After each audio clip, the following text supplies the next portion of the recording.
पिछले क्लास में हम लोग कॉन्सेंट्रेशन टर्म को डिस्कस कर रहे थे। उसमें हम लोगों ने percentage weight by wait, percentage weight by volume, percentage volume by volume, mole fraction, strength of solution, parts पर मिलियन और पार्ट्स पर बिलियन को हम लोगों ने डिफ़ाइन किया था, डिस्कस किया था और उसके आधार पे हम लोगों ने बहुत सारे क्वेश्चन को देखे थे। हम इसी टॉपिक में आगे की तरफ बढ़ते हुए नेक्स्ट कॉन्सेंट्रेशन टर्म को डिफ़ाइन करेंगे। नेक्स्ट कॉन्सेंट्रेशन टर्म हमारा है मोलारिटी। मोलारिटी मोलारिटी को हम कैपिटल एम से डिनोट करेंगे, कैपिटल एम से डिनोट करेंगे। मोलारिटी क्या होता है? It is the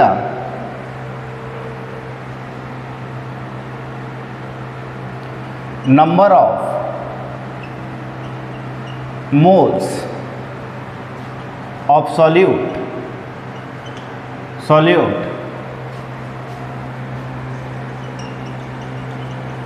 present in 1 liter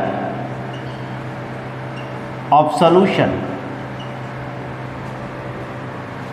1 liter of solution। इसको यहाँ पे हम लिख सकते हैं molarity M equal to number of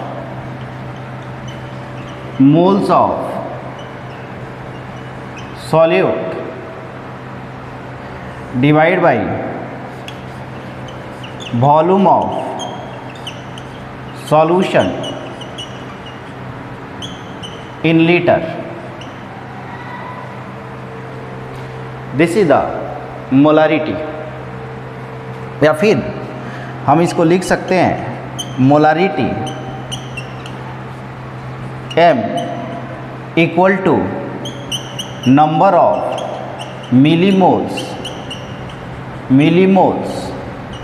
of solute divide by volume of solution in millilitre. हमने यहाँ पे मोल्स को मिलीलीटर में चेंज कर दिया और सॉल्यूशन जो लीटर में, वॉल्यूम जो लीटर में ले रहे थे उसको मिलीलीटर में चेंज कर दिया, तो यहाँ पे दोनों का वैल्यू सेम आएगा। इसलिए हम दोनों तरह से मोलारिटी को लिख सकते हैं। That is the number of moles of solute divide by volume of solution in litre और number of millimoles of solute divide by volume of solution in millilitre. अब यहाँ पे देखेंगे कि मोलारिटी, जैसे एग्जाम्पल में मैं यदि बोलूँ 0.1 m H2SO4 एक्वस सॉल्यूशन, इसका सिंपल मतलब होगा कि 0.1 mole of H2SO4 is present in 1 liter of its aqueous solution। इसका सिंपल मतलब ये होगा, जैसे यहाँ पे देखेंगे क्वेश्चन में कि 9.8 gram of H2SO4 is dissolved in 2 liter of its aqueous solution, find its molarity। सो पहले हम यहाँ पे number of moles of H2SO4 find out कर लेंगे और ये हो जाएगा 9.8 ग्राम डिवाइड बाई 98 ग्राम, जो H2SO4 का मोलर मास है, और ये 0.1 आ जाएगा। दूसरा यहाँ पे वॉल्यूम दिया हुआ है 2 लीटर। सो यहाँ से हम इसको लिख सकते हैं मोलारिटी इक्वल टू इसको हम सॉल्व कर सकते हैं। Molarity equal to 0.1 divide by 2, so this is equal to 1/20,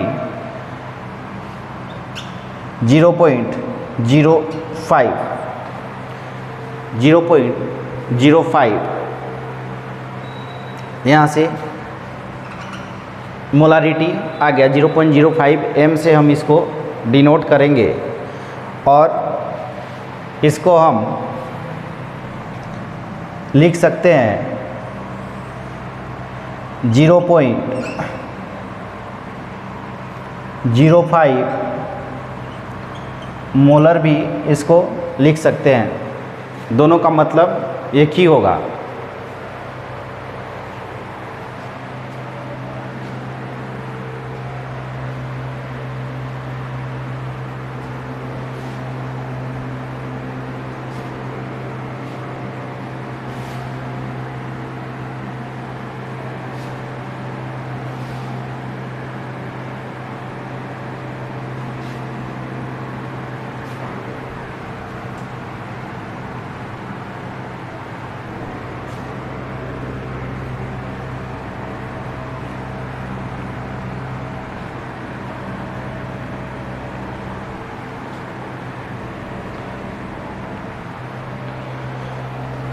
मैं ये बताने की कोशिश कर रहा था कि 0.05 यदि m लिखा जाए और 0.05 मोलर लिखा जाए,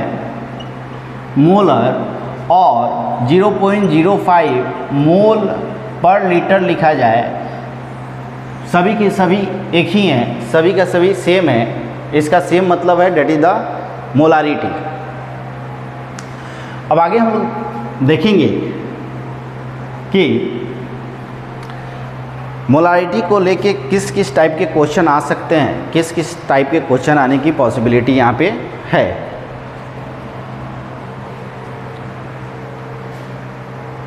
अब पहला यहाँ पे केस ये देखेंगे, केस 1, इफ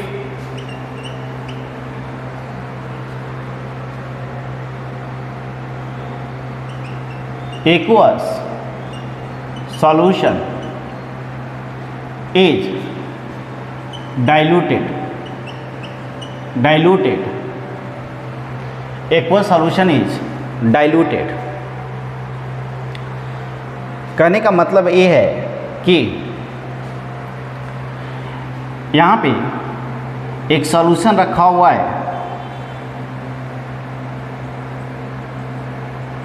और इसका कॉन्सेंट्रेशन m1 है और वॉल्यूम v1 है, इसकी मोलारिटी m1 है और वॉल्यूम v1 है, और यहाँ पे क्या कर दिया गया, वाटर को अमाउंट को ऐड कर दिया गया, वाटर के अमाउंट को ऐड कर दिया गया, मतलब हम इस सॉल्यूशन को डाइल्यूट कर रहे हैं और इस सॉल्यूशन को डाइल्यूट करके यहाँ पे हमने इसके कॉन्सेंट्रेशन को चेंज कर दिया और इसके वॉल्यूम को चेंज कर दिया।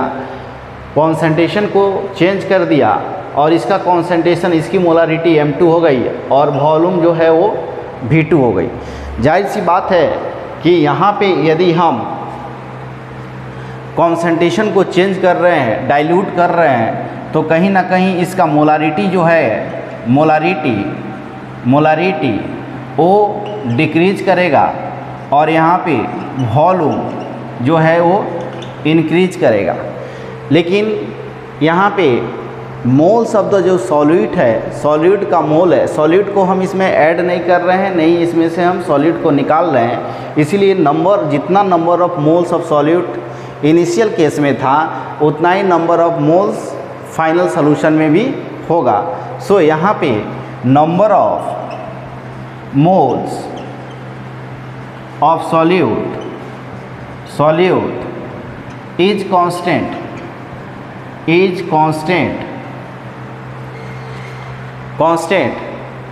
अब यहाँ से हम समझ सकते हैं कि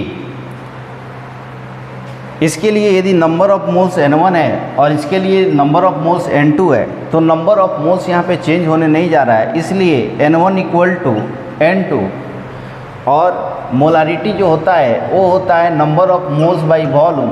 सो number of moles equal to M into V। So यहाँ से हम लिख सकते हैं M1 V1 equal to M2 V2 and this is the equation of dilution, equation of dilution, equation of dilution।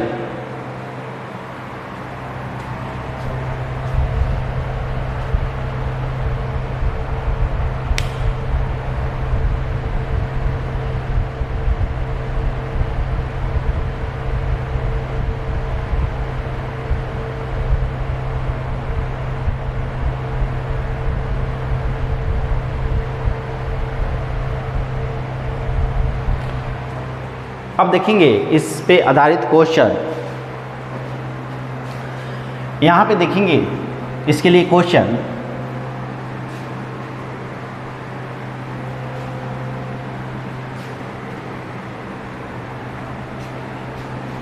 जैसे क्वेश्चन है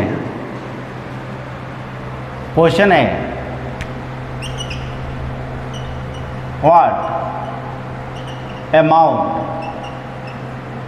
of water is added, what amount of water is added in 200 milliliter of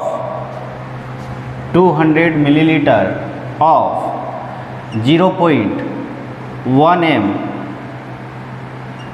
aqueous solution of H2SO4 so that its concentration become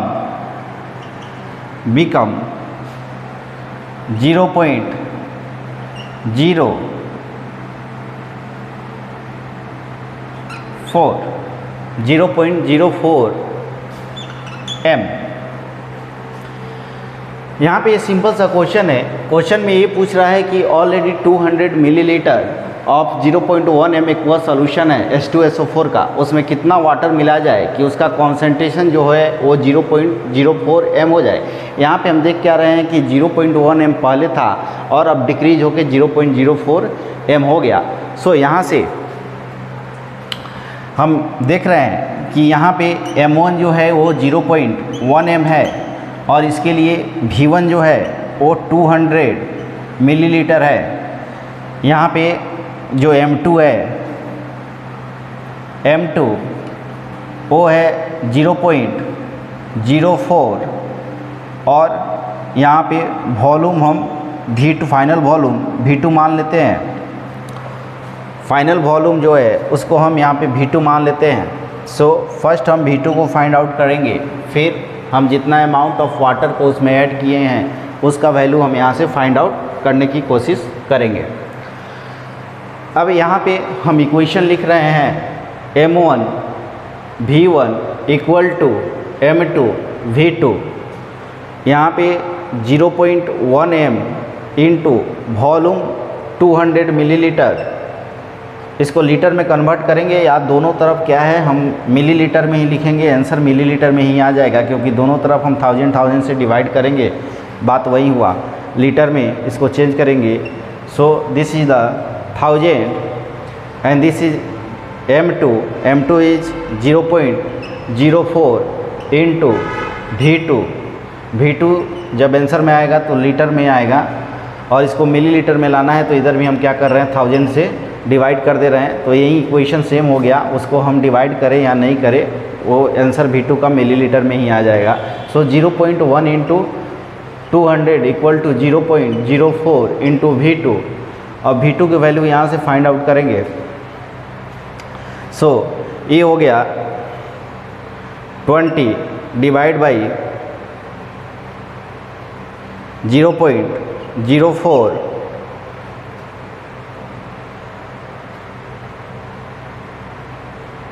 equal to 20/4 into 100, so this is equal to 500 millilitre. अब इस जो solution हमने बनाया तो final solution जो बना उसका volume हो गया 500 मिलीलीटर, लेकिन क्वेश्चन में पूछ रहा है what amount of extra water that is added to the solution. So ये V2 हो गया 500 millilitre, so volume of water added equal to 500 और इनिशियल वॉल्यूम था 200, इसका मतलब है कि 300 मिलीलीटर वाटर हमने एक्स्ट्रा उसमें ऐड किया था। सो एक क्वेश्चन का आंसर 300 मिलीलीटर यहाँ से हो जाएगा।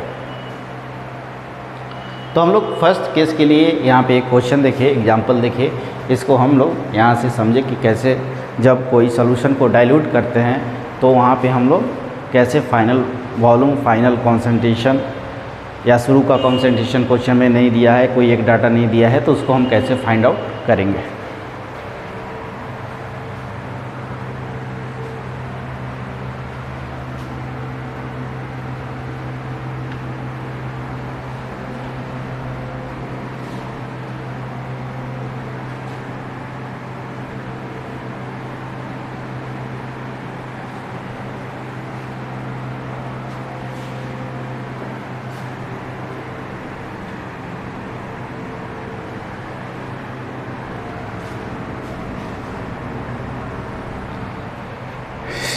नेक्स्ट केस में देखेंगे हम केस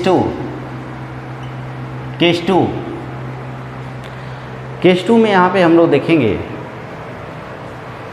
कि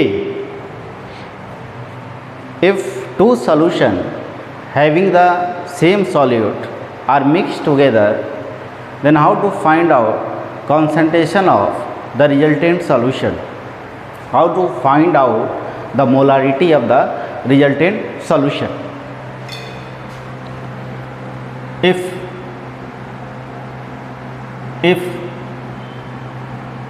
two or more solution having same solute, if two or more solution having the same solute, अब उसके लिए दो या दो से ज़्यादा सॉल्यूशन है और सबको हमने क्या कर दिया, मिक्स कर दिया। Same solute are mixed together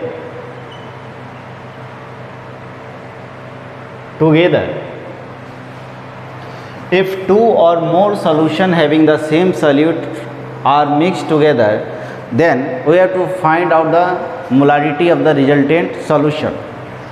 So यहाँ पे हम M1 V1 plus M2 V2 M3 V3 जितने भी सॉल्यूशन है सबके लिए अलग अलग टर्म होगा यहाँ पे, और यहाँ पे हमने लिख दिया रिजल्टेंट सॉल्यूशन का कॉन्सेंट्रेशन इनटू वॉल्यूम टोटल। अब यहाँ पे इसलिए ऐसा लिखा क्योंकि जितने भी नंबर ऑफ मोल्स होंगे उसका सभी का एडिशन होगा, फाइनल जो नंबर ऑफ मोल्स होगा, फाइनल सॉल्यूशन में जो नंबर ऑफ मोल्स होगा, यानी जो रिजल्टेंट सॉल्यूशन में नंबर ऑफ मोल्स होगा वो जो सॉल्यूशन लिया गया है, इंडिविजुअल जो सॉल्यूशन लिया गया है सबके नंबर ऑफ मोल्स का सम होगा। सो यहाँ से हम ये बोल सकते हैं that is equal to N1 plus N2 plus N3 dash dash that is equal to N resultant, मतलब रिजल्टेंट सॉल्यूशन जो है उसका नंबर ऑफ मोल्स के बराबर है। तो इसी बेस्ड पे ये इक्वेशन हम लोगों ने लिख दिया। सो यहाँ से हम लोग निकाल सकते हैं कि MR that is the molarity of resultant solution equal to M1 V1 plus M2 V2 dash dash जितने भी सॉल्यूशन है डिवाइड बाई V टोटल। अब यहाँ पे MR is the molarity of resultant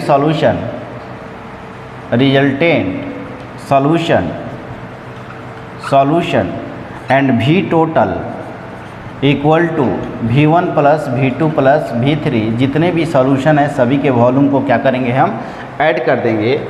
M1 क्या है, molarity of the first solution, V1 is the volume of first solution, M1 is the molarity of first solution and V1 is the volume of first solution. उसी तरह M2 molarity of the second solution and V2 is the volume of second solution. So यहाँ से हम क्या करेंगे, इस तरह से molarity of resultant solution find out कर सकते हैं।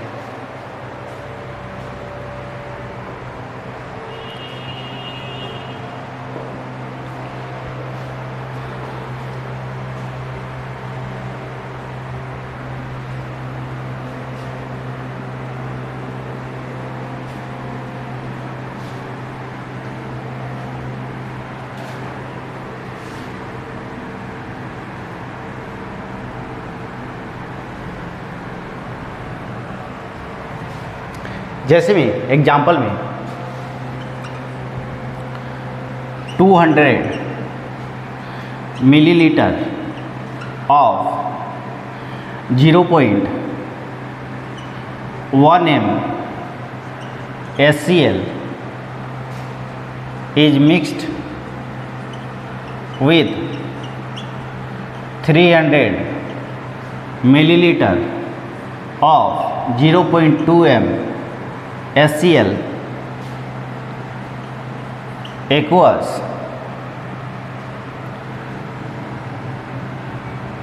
solution find molarity of resultant solution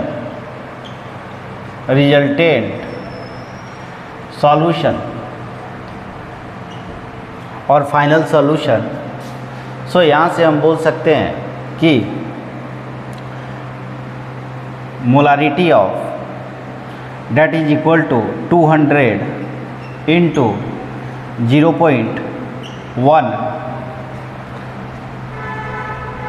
M1 V1 plus M2 V2 300 into 0.2 equal to molarity of final solution V1 plus V2 200 plus 300।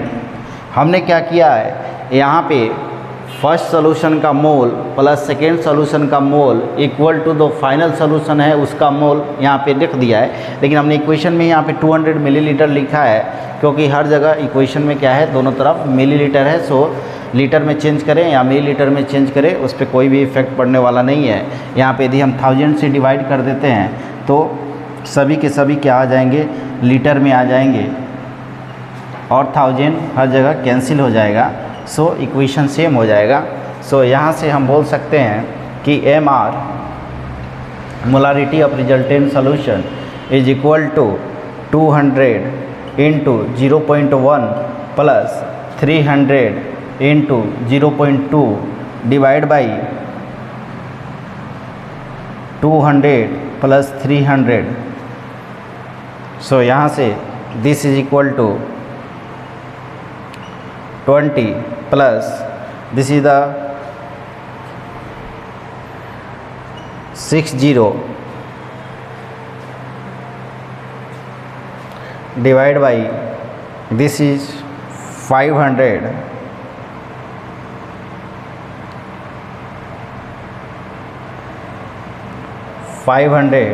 and that is equal to 80 divided by 500। So this is equal to 8 by 50 m। यहाँ से molarity 8/50A answer यहाँ से आ गया।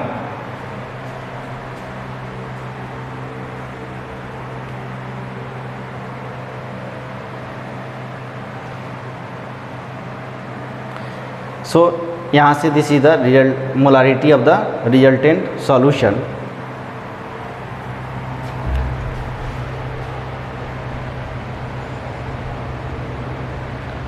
Next case हम लोग पढ़ने जा रहे हैं,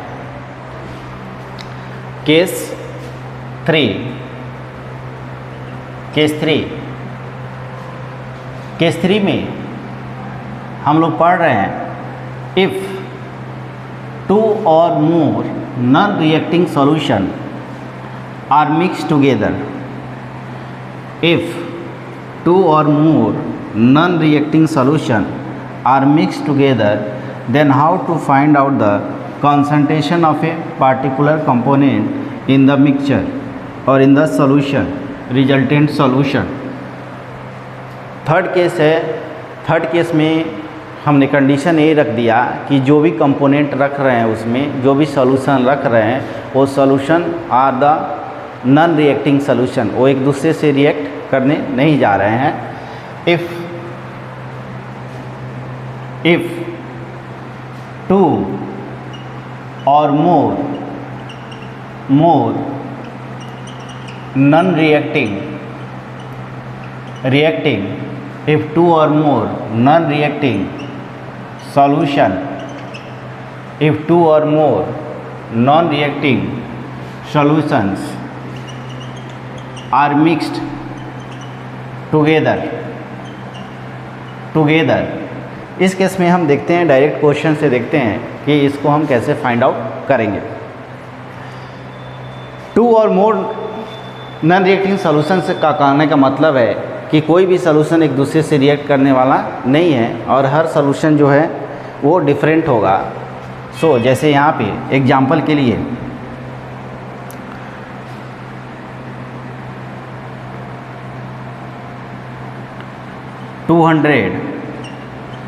millilitre of 0.1 m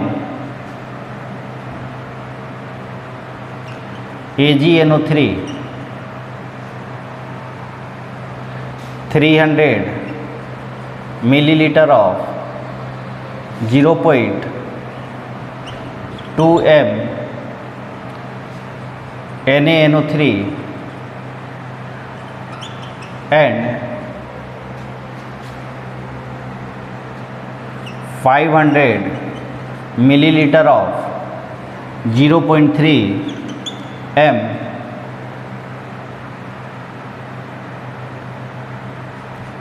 Na2SO4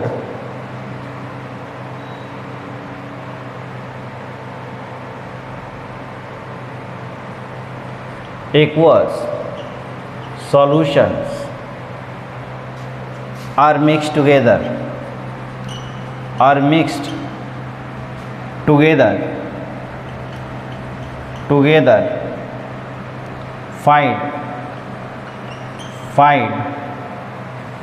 find concentration of Na plus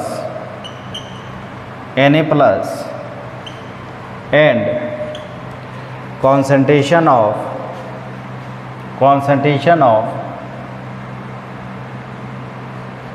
NO3 minus nitrate ion.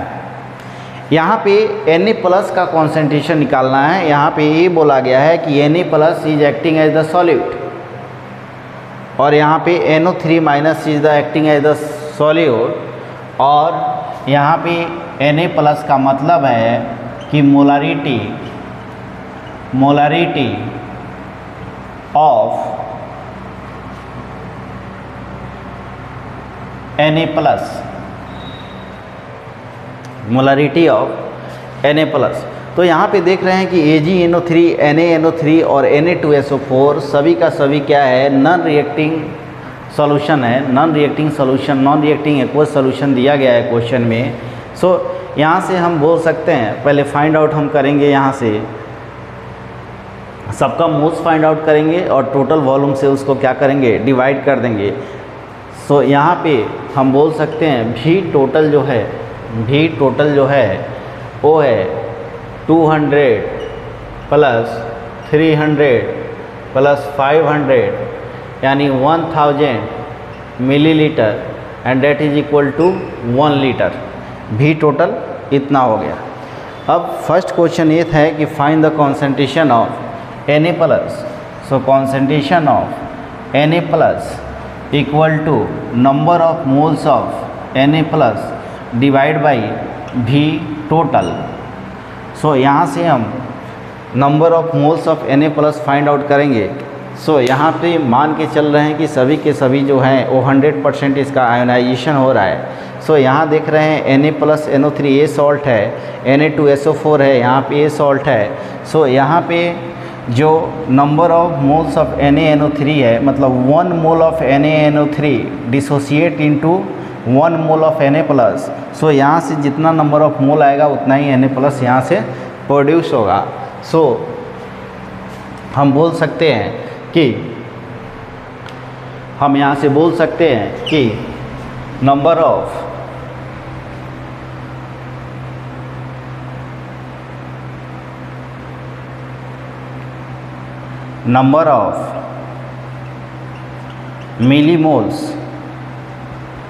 millimoles of Na plus that is equal to NaNO3 से 300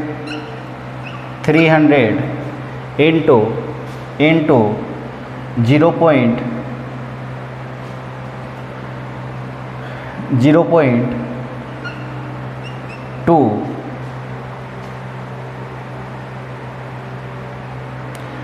डेट इज द मोल्स निकालेंगे तो इसको हम क्या करेंगे 1000 से डिवाइड करेंगे। ये जो निकल रहा है वो क्या निकल रहा है, मिली मोल्स निकल रहा है। जैसे 300 मिलीलीटर इंटू 3 तो 0.3 into 0.2 gives the moles and फिर हम 1000 से इसको मल्टीप्लाई कर देंगे तो मिली मोल्स हो जाएगा। सो यहाँ पे ए प्लस यहाँ से और ये हो जाएगा 500 इंटू 0.3 और यहाँ पे हम देख क्या रहे हैं कि एक मॉलिक्यूल यहाँ से 2 Na प्लस को प्रोड्यूस कर रहा है। 1 molecule of Na2SO4 produces 2 ions of Na plus. So यहाँ हम क्या करेंगे कि ये कहाँ से आया, फ्रॉम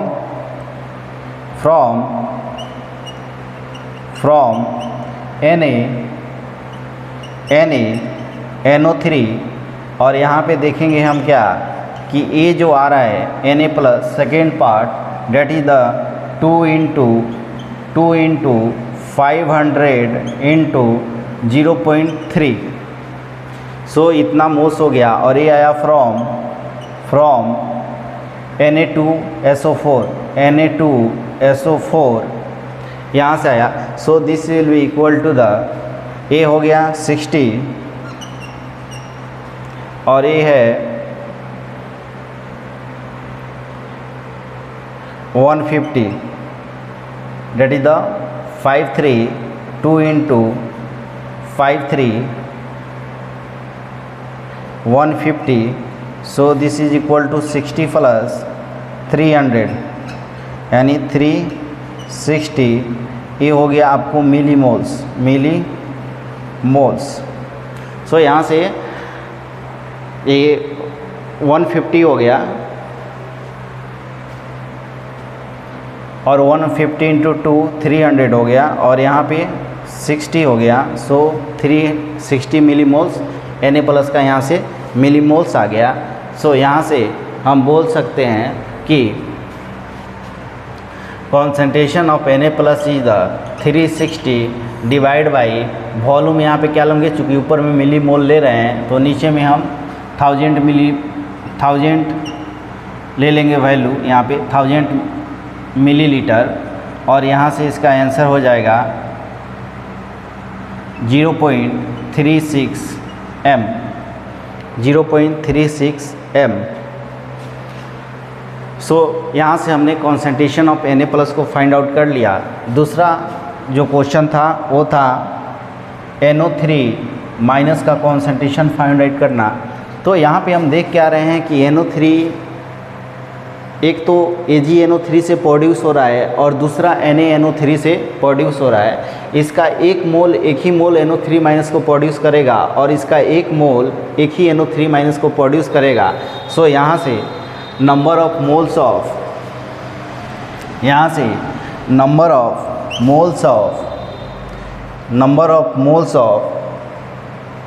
नंबर ऑफ मिलीमोल्स लिख देता हूँ,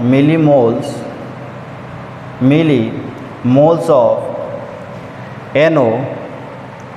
NO3 माइनस इक्वल टू, पहला आएगा यहाँ से AgNO3 से जो है 200 इंटू 0.1 और दूसरा है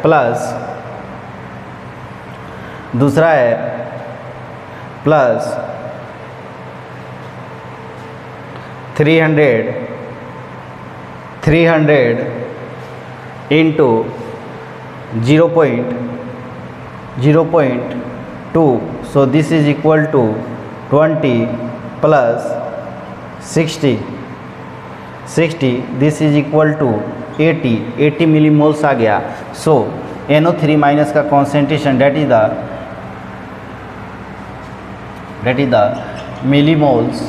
मिलीमोल्स ऑफ Na प्लस, आप यहाँ पे स्पष्ट रूप से लिख लो, that is the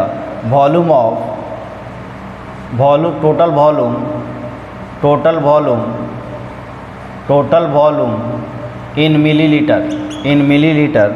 उसी तरह यहाँ से 80 divide by total volume, so यहाँ से 0.08 m यहाँ से आंसर आ जाएगा। NO3 का जो कॉन्सेंट्रेशन है 0.08 यहाँ से मोलारिटी आंसर आ गया। सो इस तरह से हम Na प्लस और NO3 माइनस का कॉन्सेंट्रेशन फाइंड आउट कर लिए। यहाँ पे कॉन्सेंट्रेशन कहने का मतलब है मोलारिटी फाइंड आउट कर लिए with respect to that particular ion.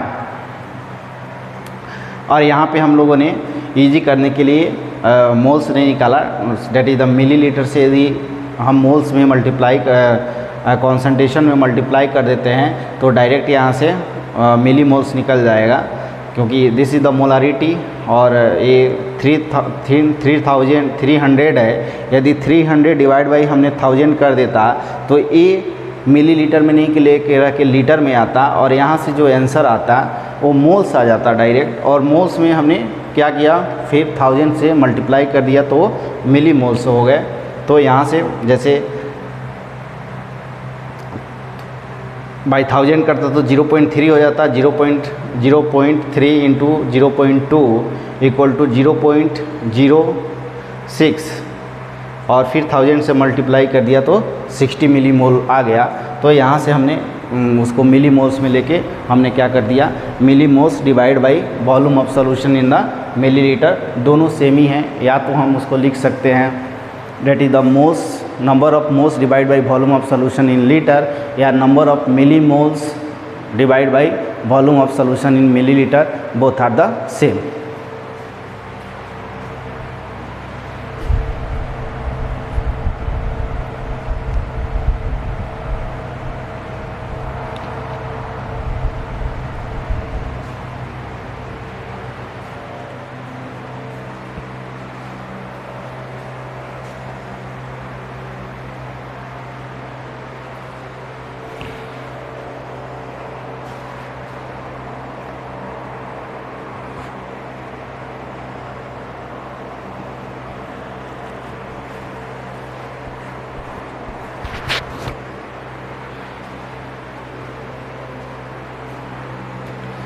Next case पढ़ने जा रहे हैं हम लोग, case 4।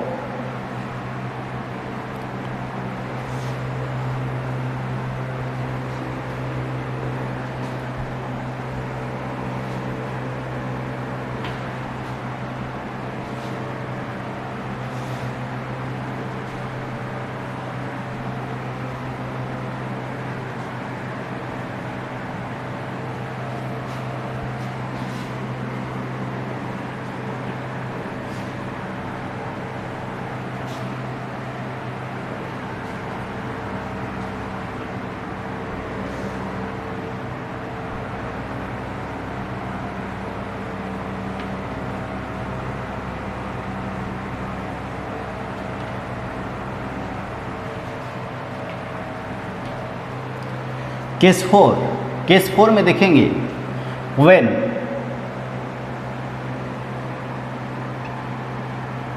To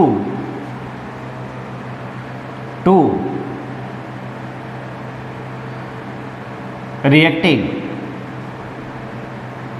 solution are mixed together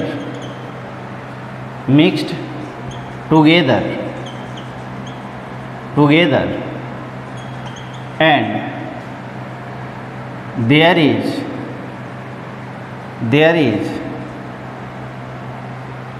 no formation of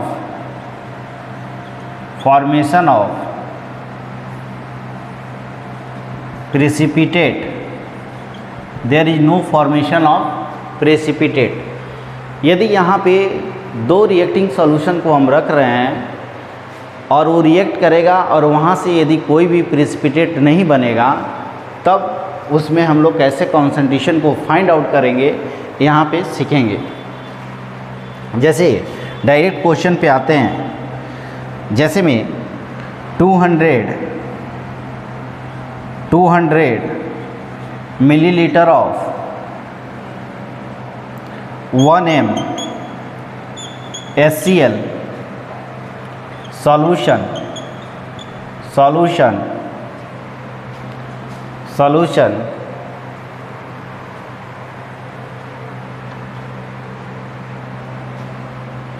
is mixed with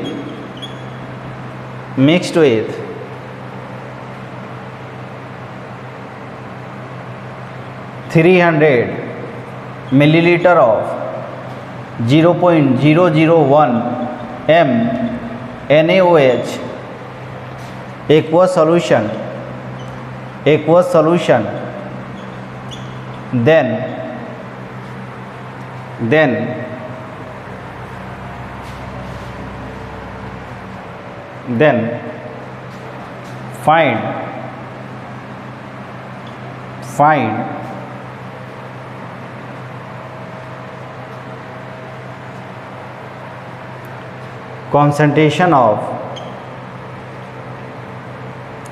then find concentration of Cl minus, Cl minus। अब यहाँ पे देख क्या रहे हैं कि NaOH एक स्ट्रॉन्ग बेस है और HCl एक स्ट्रॉन्ग एसिड है, तो इसमें न्यूट्रलाइजेशन रिएक्शन होगा और ये सॉल्ट बनाएंगे और वाटर बनाएंगे, जो ऑलरेडी बैलेंस रिएक्शन है NaCl H2O। अब यहाँ पे हम देख क्या रहे हैं, इसको हम मिलीमोल्स में कन्वर्ट करेंगे। सो NaOH का जो मिलीमोल्स है डेट इज द 300 इंटू 0.001 है and that is equal to, इससे यदि मल्टीप्लाई करेंगे तो 3 हो जाएगा, 0.3 हो जाएगा, 0.3 मिलीमोल्स हो जाएंगे यहाँ पे। और यहाँ पे HCl में हम 200 इंटू 1 से मल्टीप्लाई करेंगे तो यहाँ पे 200 मिलीमोल्स हो जाएगा। This is the millimoles.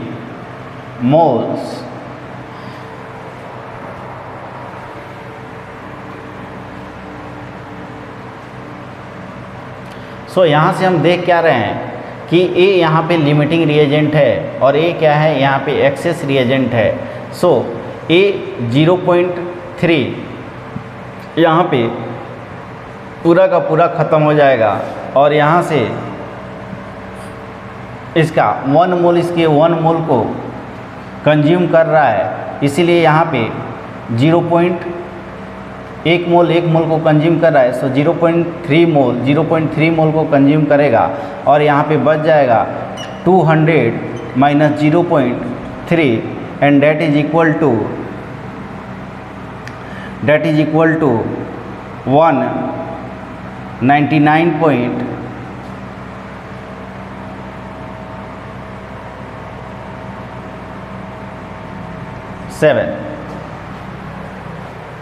199.7।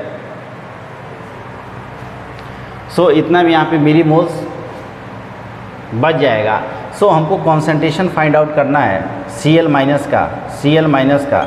सो यहाँ से मिली मोल्स निकालेंगे, number of moles Cl minus का मिली मोल्स ऑफ, अब यहाँ पे 0.3 है तो यहाँ से भी आपको 0 NaCl जो बनेगा वो 0.3 मिलीमोल ही बनेगा। तो यहाँ से NaCl की जो वैल्यू हो जाएगी वो 0.3 मोल। सो यहाँ से जो Cl माइनस सॉल्यूशन में जो दो जगह से आएगा, एक तो HCl से आएगा, दूसरा NaCl से आएगा। तो यहाँ पे number of millimoles of Cl minus, so यहाँ से Cl माइनस फ्रॉम HCl यहाँ से आ जाएगा 199.7 और यहाँ से NaCl आ जाएगा, A आ जाएगा 0.3। So this is equal to total फिर 200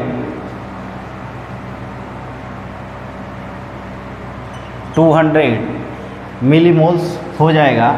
और फिर यहाँ पे Cl माइनस 200 डिवाइड बाई, यहाँ से हम टोटल वॉल्यूम करेंगे तो 200 plus 300 that is equal to 200 by 500।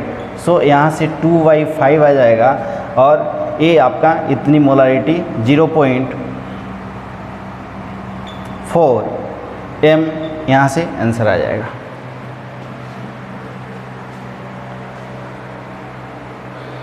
सो हमने देखा कि 200 मिलीलीटर, यदि क्वेश्चन में ऐसा डाटा दिया हुआ है 200 millilitre of 1 MnCl solution is mix with the 300 millilitre of, ये कॉन्सेंट्रेशन कुछ NaOH का बहुत कम कर दिया गया है यहाँ पे। 300 मिलीलीटर ऑफ 0.001 m NaOH एक वो solution, then find Cl minus. हमने क्या किया कि NaOH HCl से रिएक्ट करेगा तो NaCl प्लस H2 बनाएगा, सिंपल सा रिएक्शन है। सो यहाँ से हमने मिलीमोल्स फाइंड आउट कर लिया।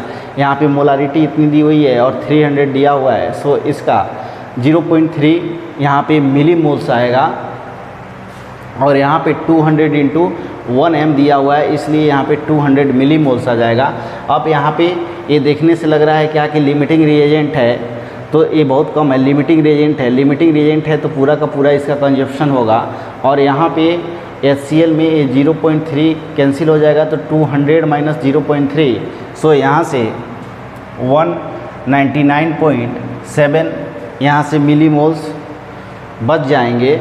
अब यहाँ पे Cl और यहाँ पे फिर 0.3, 1 mole of NaOH produces 1 mole of NaCl, सो 0.3 है तो यहाँ पे 0.3 मोल्स ऑफ NaCl बनेगा।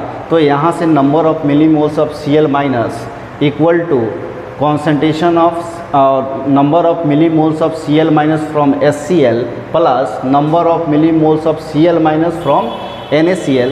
तो एक जगह से 199.7 आया और दूसरा यहाँ पे 0.3 आया, फिर मिलके ये हो गए 200 मिलीमोल्स। देन Cl माइनस का कॉन्सेंट्रेशन जो होगा वो number of millimoles divide by volume of solution in millilitre. यहाँ पे टोटल वॉल्यूम लिया गया है, ऊपर में मिलीमोल्स है और नीचे में यहाँ पे डिनोमिनेटर में क्या है, नंबर ऑफ, नीचे में है volume of solution in millilitre, total volume है। सो 200 बाई 500, 2/5 0.4 m यहाँ पे इसका कॉन्सेंट्रेशन आ गया।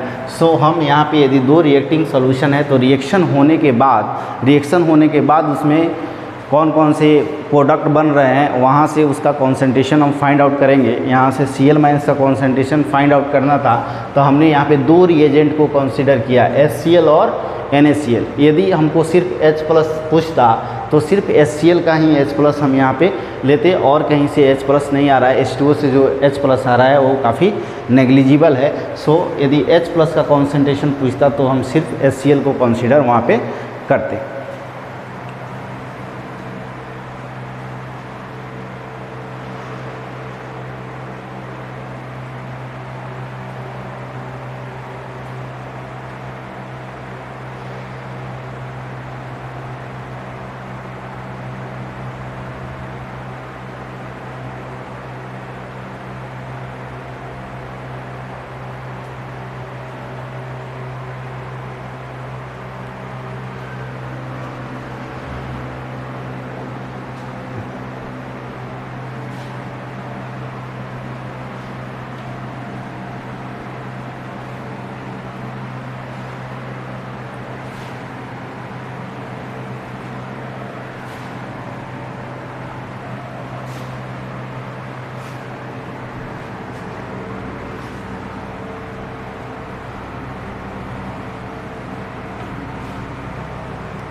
अब यहाँ पे नेक्स्ट केस हम लोग पढ़ने जा रहे हैं, that is the case 5।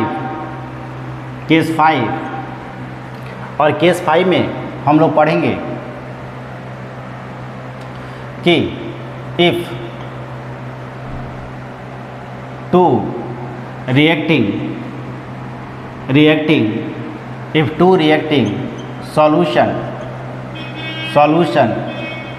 are mixed, if two reacting solutions are mixed together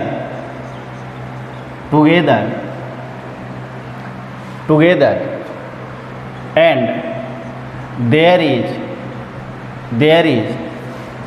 formation of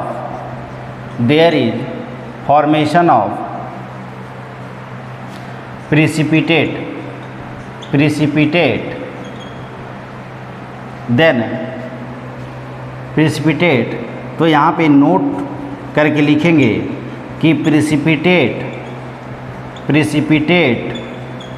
is not a part of solution. Precipitate is not part of a solution. Precipitate यहाँ solution का part नहीं होगा, क्योंकि उसका solidification हो जाएगा और वो सॉल्यूशन के पार्ट में नहीं आएगा। उसको हम किसी कंपोनेंट का यदि कॉन्सेंट्रेशन निकाल रहे हैं तो उसमें हम उस प्रेसिपिटेट का यूज नहीं करेंगे, प्रेसिपिटेट को उसमें कंसीडर हम लोग नहीं करेंगे। So precipitate is not part of a solution. So जैसे यहाँ पे एग्जाम्पल में 200 millilitre of 1 m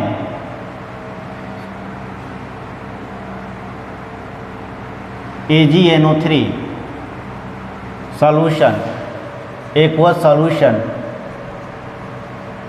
is mixed with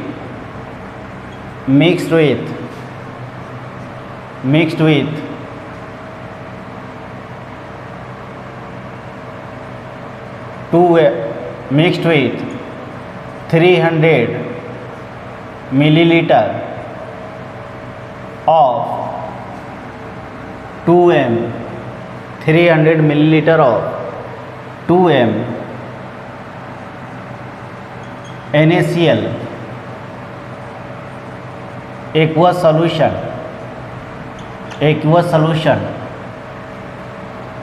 then find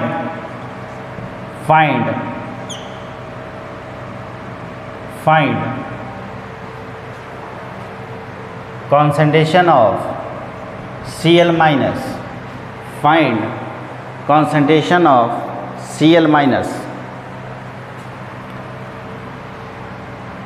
अब यहाँ पे हम लोग देखेंगे कि AgNO3 और NaCl में रिएक्शन कराएंगे तो यहाँ पे AgCl बनेगा और यहाँ पे NaNO3 बनेगा। अब यहाँ पे ये दिया रहेगा कि hydrolysis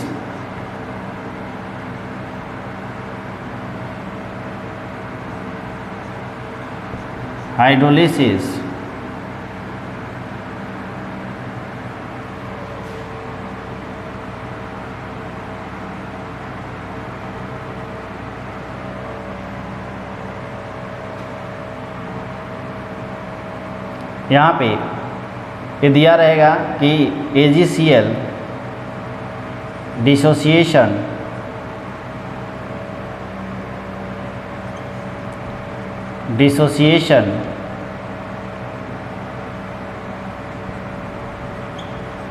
of AgCl is negligible, dissociation of AgCl is negligible। सो यहाँ पे A प्रेसिपिटेट बना देगा और ये इनसॉल्युबल होगा। सो यहाँ पे हमने लिया 200 into 1 date is the 200 millimoles. ये मिलीमोल्स है,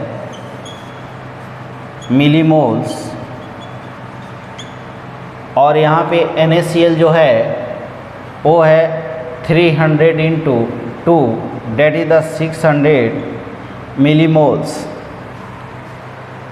सो यहाँ पे ए यहाँ पे लिमिटिंग रिएजेंट है, ए यहाँ पे लिमिटिंग रिएजेंट है।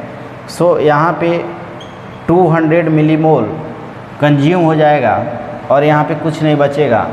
और यहाँ पे 200 मिलीमोल, क्योंकि 1 mole AgNO3 reacts with the 1 mole of NaCl to produce 1 mole AgCl and 1 mole of NaNO3 according to balanced chemical equation. So 200 यहाँ से ख़त्म हो जाएगा। सो बचेगा क्या 200 यानी 400 मिलीमोल्स NaCl का बच जाएगा। अब यहाँ पे हमको जो रिजल्टेंट सॉल्यूशन होगा उसमें AgNO3 नहीं बचेगा, NaCl बचेगा, AgCl होगा और NaNO3 होगा। तो हमको concentration of Cl minus find out करना है। तो हम यहाँ पे पहले फाइंड आउट करेंगे date is the millimoles of Cl minus. अब Cl माइनस यहाँ से हम कंसिडर नहीं करेंगे क्योंकि AgCl क्या है, प्रेसिपिटेट है, वो सॉलिडिफिकेशन हो गया है उसका, और A अब सॉल्यूशन का पार्ट नहीं रहा। इसीलिए Cl माइनस का जो हम कंसीडर करेंगे, Cl माइनस जो NaCl से डिसोसिएट होगा Cl माइनस, सिर्फ हम उसी को क्या करेंगे यहाँ पे कंसीडर करेंगे, उसी को कैलकुलेट करेंगे। सो यहाँ पे हम लिख सकते हैं कि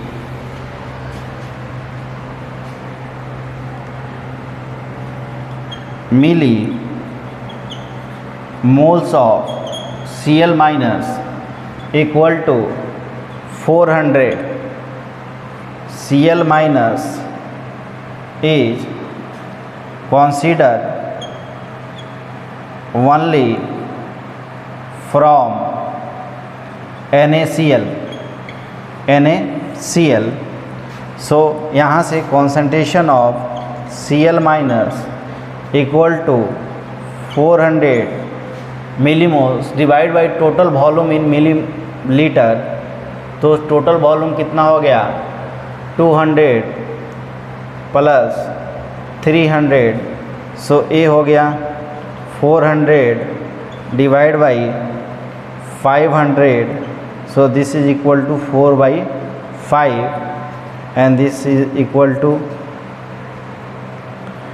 0.8 m। 0.8 m। सो यहाँ से हमने Cl माइनस का कॉन्सेंट्रेशन फाइंड आउट कर लिया।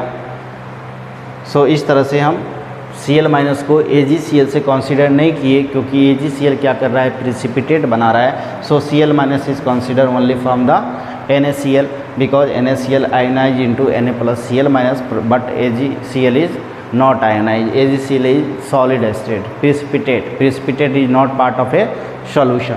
सो इस तरह से हम लोग मोलारिटी पढ़े, मोलारिटी में 5 केस पढ़े। इस तरह के क्वेश्चन की पॉसिबिलिटी हो सकती है मोलारिटी से आने की। अब हम लोग नेक्स्ट कॉन्सेंट्रेशन टर्म डिस्कस करने जा रहे हैं, that is called the molality.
Next हम लोग कॉन्सेंट्रेशन टर्म पढ़ने जा रहे हैं, that is the molality.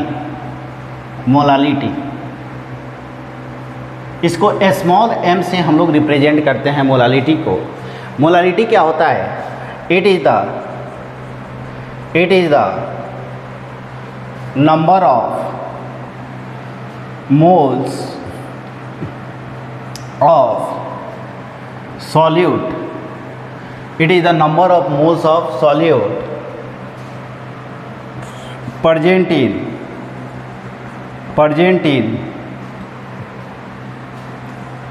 1 kg of solvent।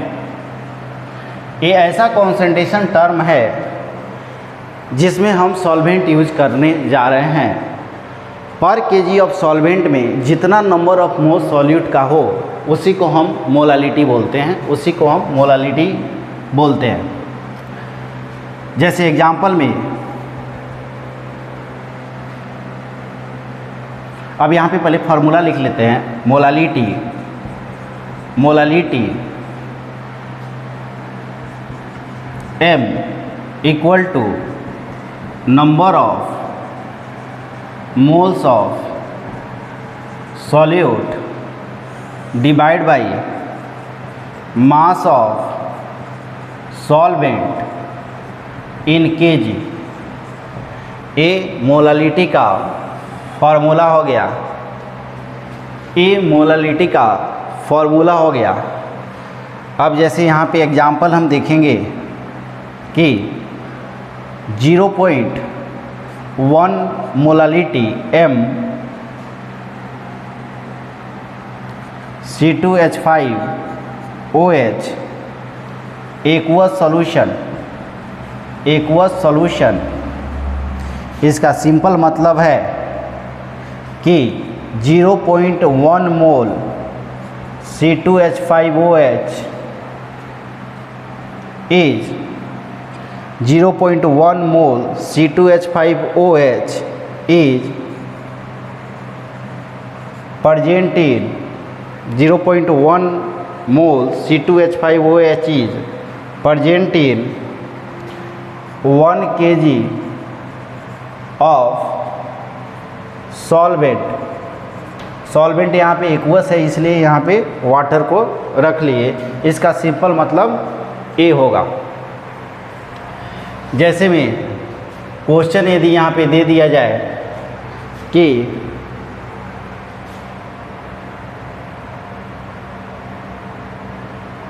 120 gram of urea is present in 500 gram of water, find molality of the solution. Find the molality of the solution. So यहाँ से molality m equal to number of moles of urea का formula NH2CO NH2 होता है। इसका molar mass की बात करें तो 60 ग्राम हो जाएगा। सो number of moles of urea यहाँ से 120/60 इक्वल टू 2 मोल्स हो जाएगा। सो यहाँ पे 2 मोल्स और divide by mass of solvent है 500 ग्राम। इसको केजी में चेंज करेंगे, 1000 से डिवाइड कर देंगे। So this is equal to 2 into 1000 divide by 500। So this is equal to 4m। This is equal to 4m।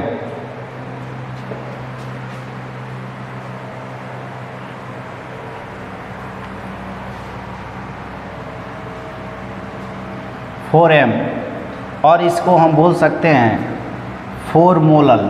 इसका नाम दे सकते हैं 4 मोलल बोले, 4m बोले, 4 मोल पर केजी बोले, सभी के सभी क्या हैं, सेम है। सो इस तरह से हमने क्या किया, मोलालिटी फाइंड आउट कर लिया। इस तरह से हम देख सकते हैं कि 500 ग्राम में यदि 2 मोल है तो इसको 1000 ग्राम ऑफ वाटर में 4 मोल होगा, सो 4m या 4 मोलल इसकी मोलालिटी हो गई। सो this is the molality. Next जो कॉन्सेंट्रेशन टर्म हम लोग पढ़ने जा रहे हैं डेट इज़ द नॉर्मालिटी। अब नॉर्मालिटी का थोड़ा इससे ज़्यादा कॉन्सेप्ट इसलिए हो जाता है क्योंकि उसमें एक टर्म हम यूज करते हैं वैलेंसी फैक्टर, जो हम लोग रेडॉक्स चैप्टर में पढ़ेंगे, रिडक्शन ऑक्सीडेशन में पढ़ेंगे वैलेंसी फैक्टर के बारे में डिटेल में। तब तक के लिए यहाँ पे नॉर्मालिटी के बारे में थोड़ा सा इंट्रोडक्शन हम लोग जानेंगे।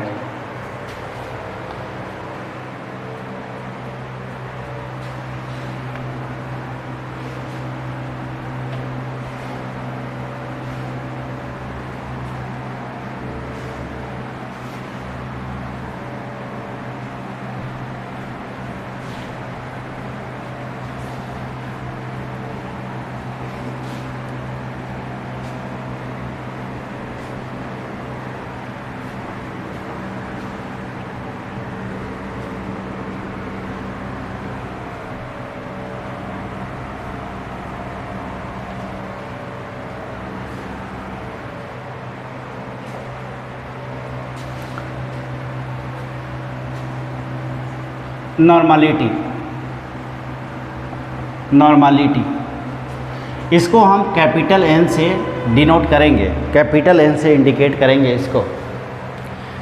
नॉर्मालिटी क्या होता है? It is the number of gram equivalents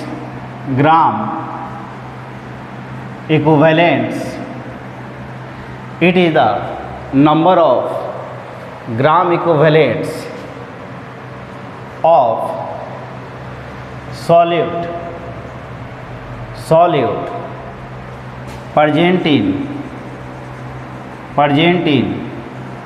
1 liter of solution, 1 liter of solution।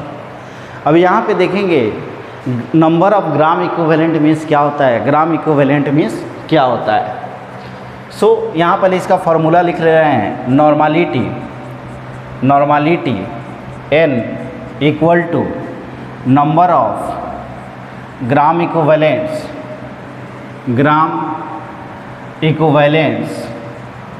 Divide by volume of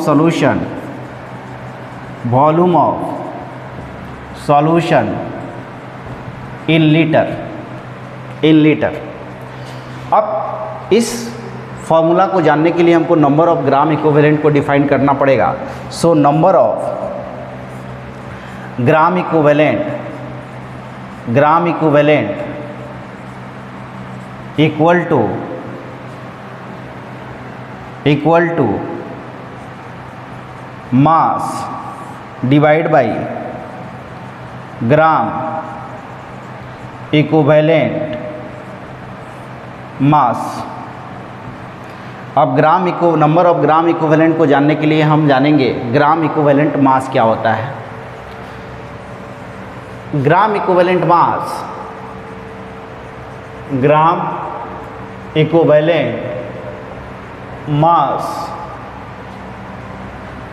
जो होता है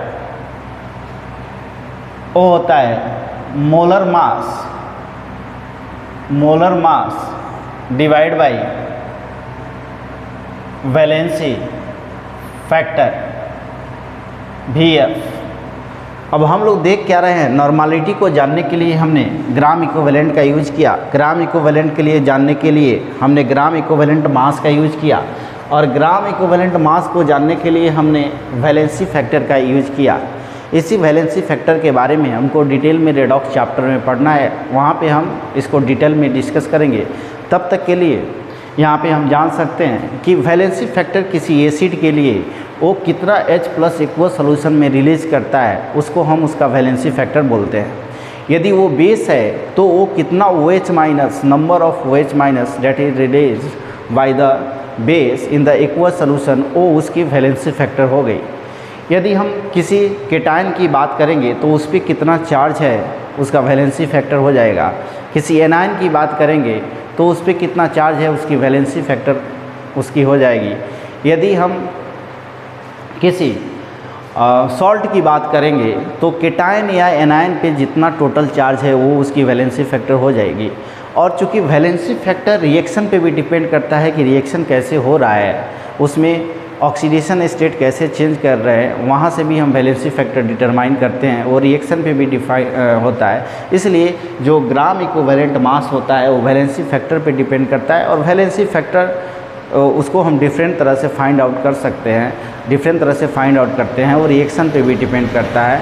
तो वैलेंसी फैक्टर पे हमको डिपेंड करता है कि उसका ग्राम इक्विवेलेंट मास क्या होगा और उस तरह से हम क्या करेंगे, यहाँ पे नॉर्मलिटी कैलकुलेट करेंगे। सो तब तक के लिए यहाँ पे अब जैसे ऑक्सीडेशन हो रहा है सिर्फ, तो वहाँ पे टोटल ऑक्सीडेशन स्टेट चेंज को ही हम वैलेंसी फैक्टर ले लेंगे। यदि सिर्फ रिडक्शन हो रहा है तो वहाँ पे total change in oxidation state को ले लेंगे हम। यदि ऑक्सीडेशन और रिडक्शन दोनों हो रहा है एक ही कंपाउंड में, तो वहाँ पे सिर्फ हम total change in oxidation state in oxidation को लेंगे। और फिर और भी इसके बहुत सारे मेथड है निकालने के लिए, जो हम लोग रेडॉक्स चैप्टर में डिटेल्स में इसकी वैलेंसी फैक्टर की बात करेंगे। सो वैलेंसी फैक्टर के लिए तब तक के लिए हम जान जाए, जैसे NaOH है, एक OH माइनस ये रिलीज कर सकता है, इसीलिए इसकी वैलेंसी फैक्टर 1 हो गई। यहाँ पे जैसे HCl है, एसिड है, एक H प्लस रिलीज करेगा, इसलिए वैलेंसी फैक्टर 1 हो गई। H2SO4 है, इसलिए इसकी वैलेंसी फैक्टर 2 हो गई। BaOH2 है, इसलिए इसकी वैलेंसी फैक्टर 2 हो गई। जैसे Al2SO4 3 है, सो इसकी वैलेंसी फैक्टर हम इसको तोड़ेंगे हम, तो यहाँ से 2Al3 प्लस और 3SO4 2 माइनस में टूटेगा। तो किसी केटायन या किसी एनायन पे टोटल चार्ज यहाँ पे देख रहे हैं तो 6 आ रहा है, तो इसकी वैलेंसी फैक्टर यहाँ पे 6 हो गई। तो इस तरह से जनरली हम किसी कंपाउंड में वैलेंसी फैक्टर को निकालते हैं। हालांकि वैलेंसी फैक्टर का कॉन्सेप्ट बहुत ज़्यादा है। सो हम यहाँ से वैलेंसी फैक्टर निकाल लेंगे, उसके बाद ग्राम इक्विवेलेंट मास निकाल लेंगे, फिर हम यहाँ से नॉर्मलिटी फाइंड आउट कर सकते हैं। सो ये हम यहाँ से नॉर्मलिटी का एक कॉन्सेप्ट हो गया। सो यहाँ से हम लोगों ने नॉर्मलिटी को देखा।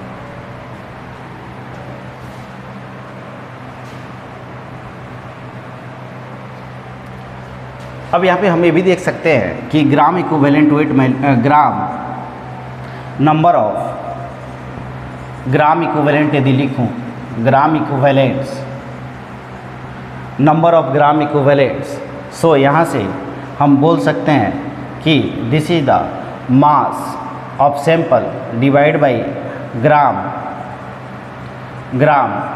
Equivalent mass. अब ग्राम इक्विवेलेंट मास को हम यहाँ से mass divide by gram equivalent mass को हम यहाँ से लिख सकते हैं molar mass divide by valency factor. So यहाँ से हम लिख सकते हैं mass divide by molar mass into valency factor. So mass divide by molar mass ये हो जाता है number of moles into valency factor. So हम यहाँ से बोल सकते हैं कि number of gram equivalents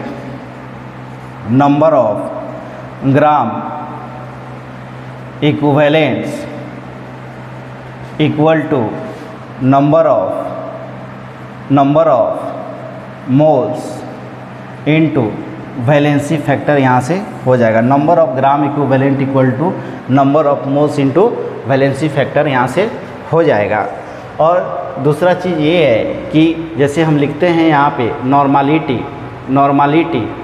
equal to number of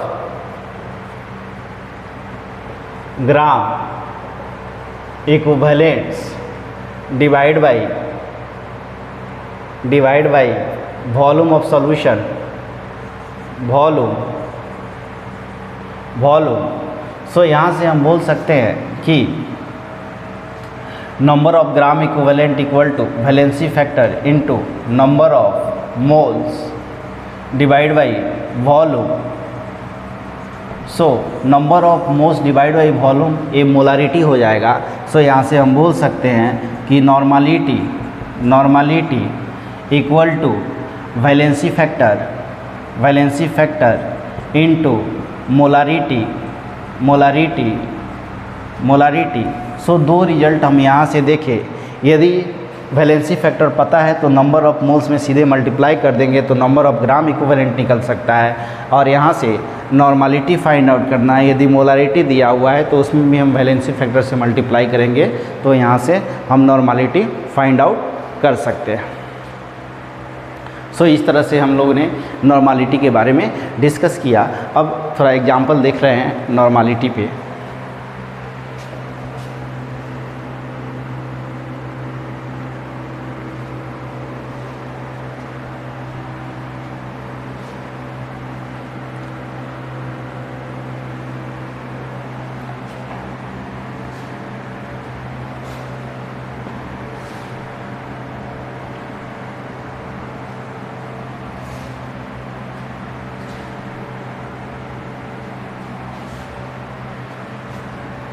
जैसे में यहाँ पे क्वेश्चन है,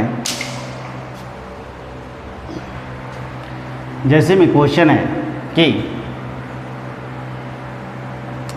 9.8 ग्राम H2SO4 is present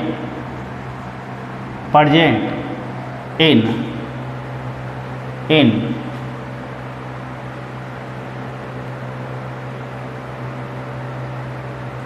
500 milliliter of its aqueous solution, find normality n। सो यहाँ पे पहले तो देखेंगे कि H2SO4 के लिए वैलेंसी फैक्टर जो है 2 है, क्योंकि ये 2H+ रिलीज करता है। सो यहाँ से हम फाइंड आउट कर लेंगे number of moles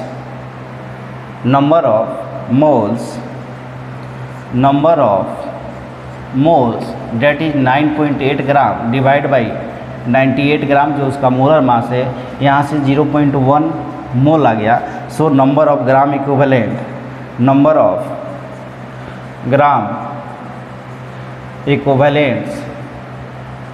equal to 0.1 into valency factor. So 0.1 into 2 that is equal to 0.2। अब यहाँ से हम फाइंड आउट कर सकते हैं, या फिर मोलारिटी निकाल के भी हम नॉर्मालिटी निकाल सकते हैं। मोलारिटी निकाल देंगे, उसमें सिर्फ वैलेंसी फैक्टर से मल्टीप्लाई कर देंगे तो नॉर्मालिटी हमारा निकल जाएगा। अब यहाँ से number of gram equivalent, so normality हो गया, normality equal to number of gram equivalent कितना है 0.2, volume of solution in litre 500 divide by 1000 that is 1/2, 0.2 into 2 500 1/2 0.2 into 2, so 0.4 n। इसको हम यूनिट क्या देंगे n, number of gram equivalent per litre. So यहाँ पे इसको हम 0.4 नॉर्मल भी लिख सकते हैं, नॉर्मल। तो यदि n लिखा हो या नॉर्मल लिखा हो तो इसका दोनों का मतलब एक ही होता है, दोनों का मतलब नॉर्मालिटी होता है। तो इस तरह से हम लोगों ने नॉर्मालिटी के बारे में थोड़ा सा इंट्रोडक्शन लिया, और नॉर्मालिटी के बारे में हम डिटेल में रिडक्स चैप्टर में पढ़ेंगे। वहाँ पे इक्विवेलेंट वेट डिफाइन करेंगे, वहाँ पे हम वैलेंसी फैक्टर डिफाइन करेंगे, और वहाँ पे पूरा कॉन्सेप्ट वहाँ पे डिटेल में पढ़ेंगे। Thank you very much.